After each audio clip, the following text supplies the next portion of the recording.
everyone, welcome back. If you did not watch my past episode, please do me a favor, stop this video right now, go back and watch the other episodes so that you can get the gist and flow with me.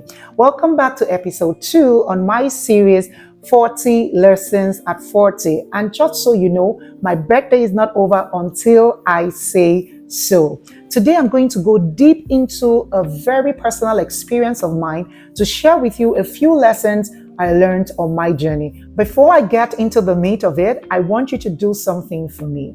Click the link below, subscribe to my channel, like and share.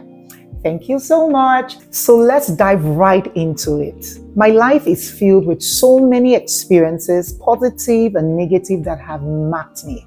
And I am not in the least bit ashamed of these experiences. You know why? These experiences have made me into the woman I am today. One of such experiences is what I'm going to be sharing with you today and drawing out lessons that you can apply to your own life and possibly create miracles in your own life. One of the lessons this particular experience taught me is that healing is not linear. Healing can be messy, unpredictable, and sometimes it's like you take one foot forward and you take 2 steps backward. How many of you, do you feel me? Do you understand what I'm saying? But that is okay. It's part of the journey.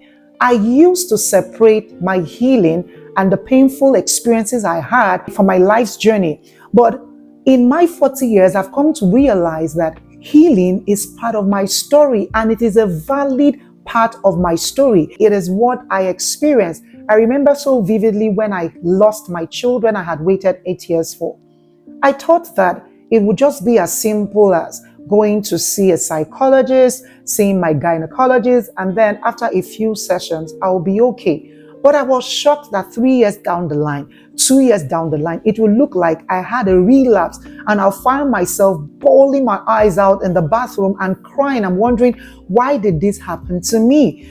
And I kept asking myself, is it that I had not healed or I thought I had healed? What I did not realize is that I cannot determine or I cannot situate my healing into the mold of some other person's healing. Healing is very personal and that journey is personal. And that is why no human being should tell you how, when, and how long you should heal. It is your decision to make. And one of the most powerful gifts you can give to yourself is the gift of healing. A lot of people are suffering in broken marriages, suffering terrible experiences simply because they are dealing with people who are carrying lots and lots of baggages, or they themselves are carrying lots of baggages. Why? They did not heal, or they just assume that healing is just moving from one step to the other, not understanding that healing had different dimensions to it. In my journey of to motherhood and the weight and the pain and all the things I experienced, another powerful lesson I learned is that pain has potential. I want you to pause and assimilate that. And that brings me to lesson number 12. Pain has potential. Most of the powerful possibilities that has broken forth from my life came from the pain of losing my children. And don't get me wrong, I am not saying that for you to birth powerful possibilities or miracles or something lofty, you need to experience pain. No, that's not what I'm saying. But I'm saying that pain is a disruption that invites you into something more powerful. The question is, would you let pain win, or would you let the powerful possibilities in pain tell your story? It's your choice to make. Pain has potential. I remember while waiting, a lot of people kept saying, oh, I didn't know that you were waiting for a child, talking about when I had my baby. And I was like, I didn't know you were always so happy. You're always so vivacious. And I'm like, what did you expect me to do? To go around crying and bawling like a crybaby or carry my problems in my head? And that brings me to lesson number 13. You are not your problem and your problem is not you. Do not, I repeat, do not take on the identity of your problem. This is exactly what society wants you to do. To look like your problem, to take on the identity of your problem. I remember a lady in church had made a passing statement and said, Ezinne would not go and have a child and she's there looking all glam. I'm like, what did you expect me to look like? What she was saying was that she expected me to look like what I was going through. But I refuted it. You know why?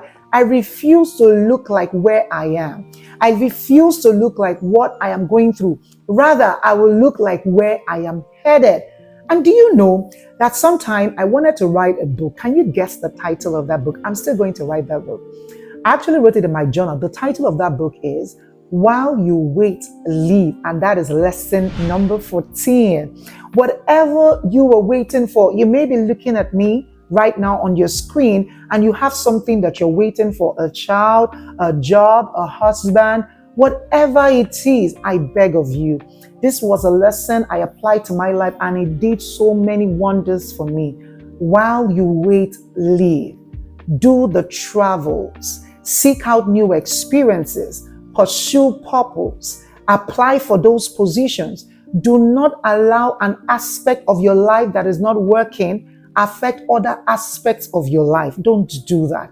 Do not just exist simply because you're waiting for a child, or simply because you do not have a husband, or simply because you do not have a job. There is something that you can do that can express a higher dimension of yourself. Do that thing. Do that thing. You know why you need to do that thing? It's going to fill your heart with joy. And guess what joy does? The Bible says, therefore shall we with joy draw waters out of the wells of salvation. Meaning, for your miracle to be fast-tracked, you need joy. And that brings me to my lesson number 15. Choose joy. Choose to stay joyful. Choose to stay joyful. And guess what? You cannot be joyful without having an experience with joy himself, which is God. You see, this is my journey of waiting for a child. My greatest miracle was the deepening of my relationship with God.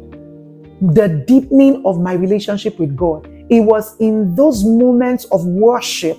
It was in those moments of vulnerability and just crying before my Father and just worshiping Him that He would just fill my heart with joy.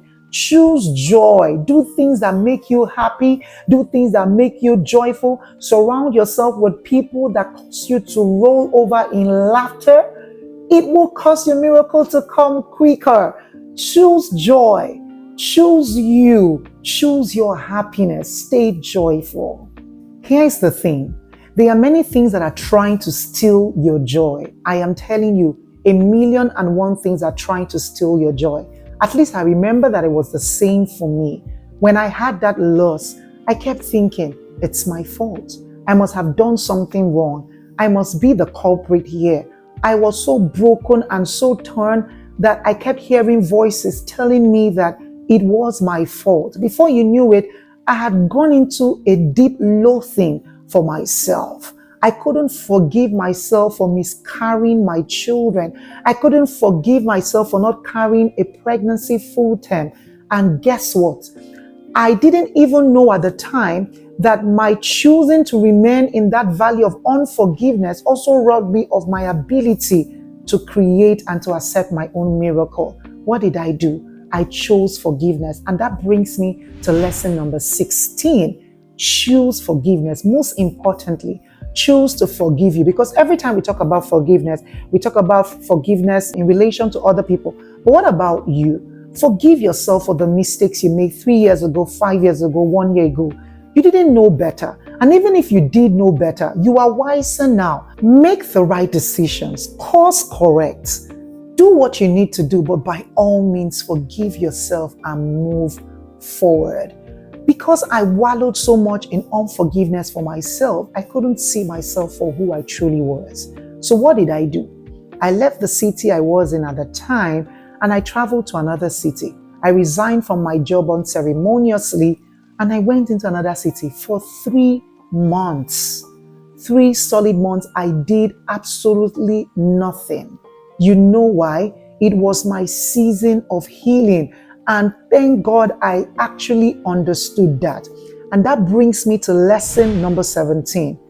Have a deep understanding of your seasons. The reason why you need to have a deep understanding of your season is that it will strip you of any pressure to be whatever you think you're supposed to be or supposed to do or what society expects of you in a particular time. At that time, when I was doing nothing, it was my season of healing, and it did not pale in comparison to some other person's season of manifestation. Interestingly, if I did not do the work in that season of healing, I wouldn't be here today. There would be no season of manifestation, because often we usually overestimate the transformation that has external results more than the transformation that powers external results, which is internal transformation. Forgive yourself. Understand your seasons and lean into them. Accept them and just move with the flow. While waiting, one of the most powerful lessons I learned is this: not everyone with good intentions is good for you. And I will explain.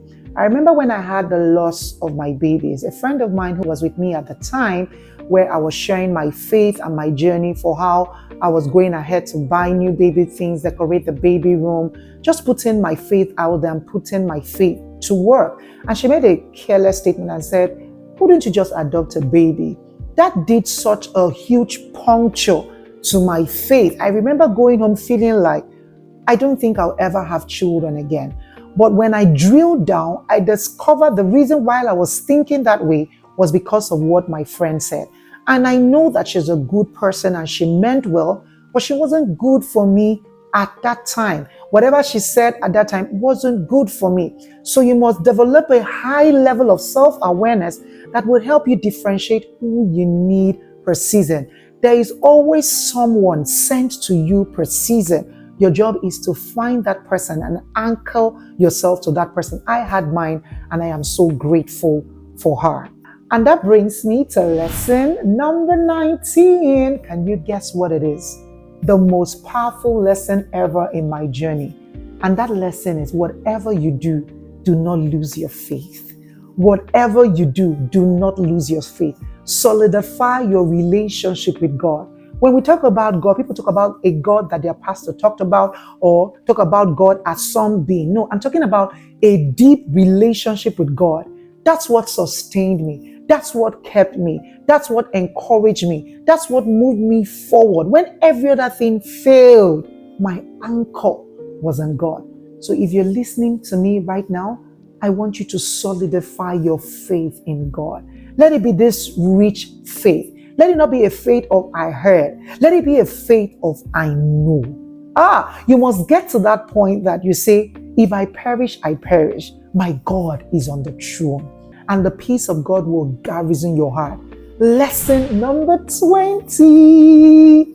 Surround yourself with people of like precious faith. I cannot emphasize this enough. If you are somebody who is on a journey believing God for something, you don't want to put yourself or situate yourself into an environment where you have people, experiences that will puncture holes in your faith. You want to make sure you're in an environment that will catalyze your faith, that will say, hey, you can do this, you can go for it, go there and get it. For me, my journey was one filled with such kind of people who held my hand, people who told me you can do this. And it is because of those people and my faith in God that I'm here today sharing my testimony with you. And that brings me to the end of this episode. I am so glad I've had a wonderful time sharing my lessons with you. And before we move into the next episode next week, just like we always do, I want you to do something for me. Click the link below, subscribe, share, like, and then we'll see you next time. Bye.